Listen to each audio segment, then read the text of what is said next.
l'équipe qui joue le mieux, c'est l'équipe lilloise et qui a eu le vent contre toute cette première mi-temps.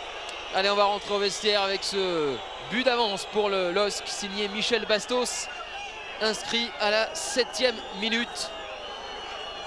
On va avoir encore beaucoup de suspense avec cette deuxième période. Quelques petits mots entre Olivier Chouafny et Hervé Picirillo.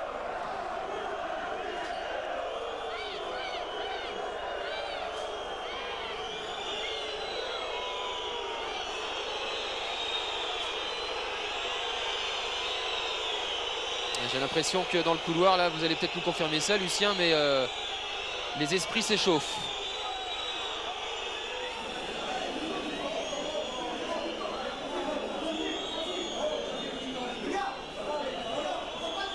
Discussion entre les assistants et l'arbitre principal, Hervé Picirillo.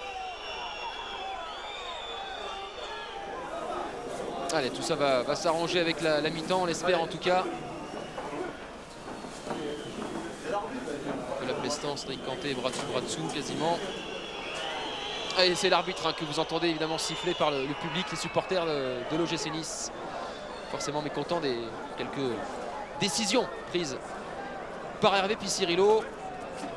Michel Bastos au micro de Lucien Nabila. Ouais, Michel, on va s'avancer un tout petit peu. Voilà.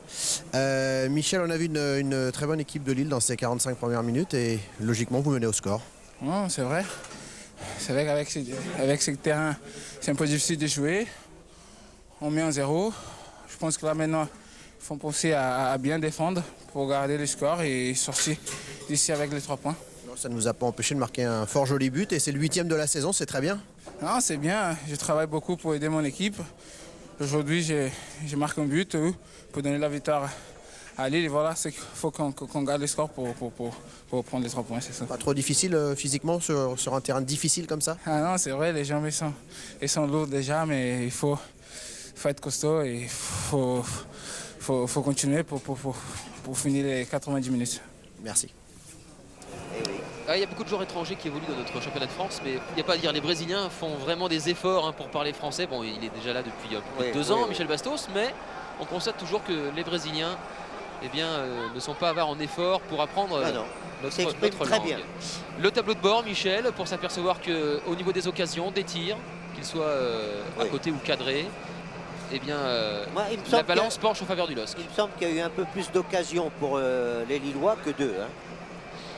Après, il faut voir ce qu'on définit comme véritablement comme occasion véritable et digne de ce nom, on va dire. C'est vrai qu'il y a eu 10 tirs, dont 3 cadrés seulement. Oui, mais un qui du coup est allé au fond des filets, celui donc de Michel Bastos à la 7e minute. D'ailleurs, on va certainement revoir ça avec notre réalisateur. On voit que la possession de ballon est surtout niçoise. Enfin, surtout, c'est pas une très grande différence, mais qu'il y a eu beaucoup plus de fautes également du côté niçois. On disait tout à l'heure, peut-être un petit peu agacé par la tournure des événements. Mise à mal assez rapidement par cette équipe lilloise, donc on le dit, qui joue constamment vers l'avant. Avec cet appel, on l'a vu, de Michel Bastos, bien servi par Aubragnac. Ça fait mouche dès la 7e minute. Le contrôle est magnifique et la frappe également. Voilà. Ça, c'est geste footballeur de classe. Personne n'était au marquage de Michel Bastos. Il a vraiment filé tout droit. Alors la réaction de l'OGC Nice avec Chouki Ben Saada 3 minutes plus tard, qui n'arrive pas à trouver le cadre après un bon travail initial d'Habib Bamogo. Un petit peu perdu ses appuis, le Tunisien. Et derrière ce ballon qui part loin du but de Grégory Maliki. Puis on l'a dit, cette équipe lilloise qui évolue en contre, mais qui crée souvent le danger. Il y a ici ce tacle d'Apam sur Fro qui va provoquer la colère de Rudy Garcia, parce que pour lui, il y avait pénalty. Mais après avoir vu de nombreux ralentis difficiles, même si là, oui, effectivement, en se jetant, en essayant de récupérer le ballon, il y a une sorte de croc en jambe sur Priera Alain Fro, mais on peut penser que la volonté première d'Apam, c'était de récupérer le ballon. Des Lillois toujours aussi mordants avec Florent Balmont et cette détente de David Ospina qui met ce ballon en corner. On a souvent joué dans les intervalles côté Lillois avec succès. Et puis la réaction sur coup de pied arrêté, toujours Ben Saada, mais cette fois-ci, même si le ballon se rapproche du cadre, il n'y a toujours pas d'ouverture. La réponse de Bastos, le dégagement au point de David Ospina. Et dans la foulée, il va y avoir un nouveau coup de pied arrêté. Cette fois-ci, un corner tiré par le Brésilien rentrant qui oblige le gardien colombien à écarter le danger. 3 occasions seulement, ça me paraît un peu court.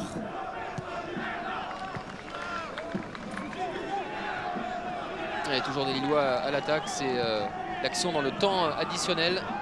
La reprise de Vitek qui a remplacé Pierre-Alain Fro blessé. Et Ospina qui resserre bien les jambes au bon moment. C'était -1.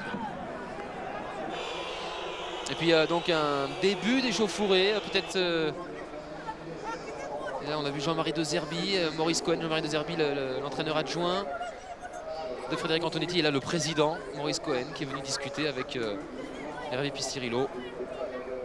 Nous n'en saurons pas plus. Que se passe-t-il au Havre? Oui. Allez, retour au rail avec déjà des Lillois qui sont revenus sur la pelouse, qui a essayé d'être un petit peu remise en état. C'est pas évident, hein.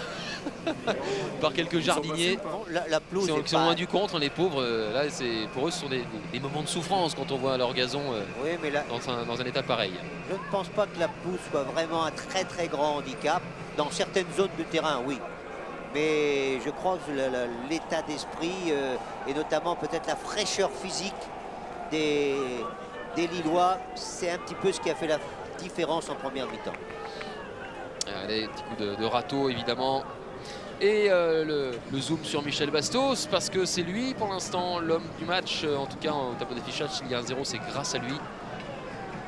Celui qui est surnommé le Roberto Bastos, par rapport à ses coups francs, qui prennent la trajectoire évidemment des coups francs tirés par l'ancien joueur du Real Madrid, Daphne Herbacci et Roberto Carlos. Nicolas Plestan et les Lillois qui attendent patiemment leurs adversaires qui vont prendre le temps de se placer. On va retrouver dans un instant le coach niçois, Frédéric Antonetti, aux côtés de Lucien. Ouais, Frédéric, ça n'a pas vraiment bien fonctionné ces 45 premières minutes. Qu'est-ce qu'il va falloir faire pour arranger ça? Oh, je dirais que c'est les 20 premières minutes qui n'ont pas bien fonctionné parce qu'on n'était pas au combat. Après, on y était un peu plus, ce qui fait que les débats se sont rééquilibrés. Il faut simplement, dans un match, sur un terrain comme ça, il faut être beaucoup plus présent. C'est un combat ce soir. On ne va pas parler de technique, on ne va pas parler de tactique. C'est un combat. Donc le combat, c'est la récupération du ballon. Et celui qui récupère le ballon le plus souvent possible et qui se donne des munitions, gagnera le match.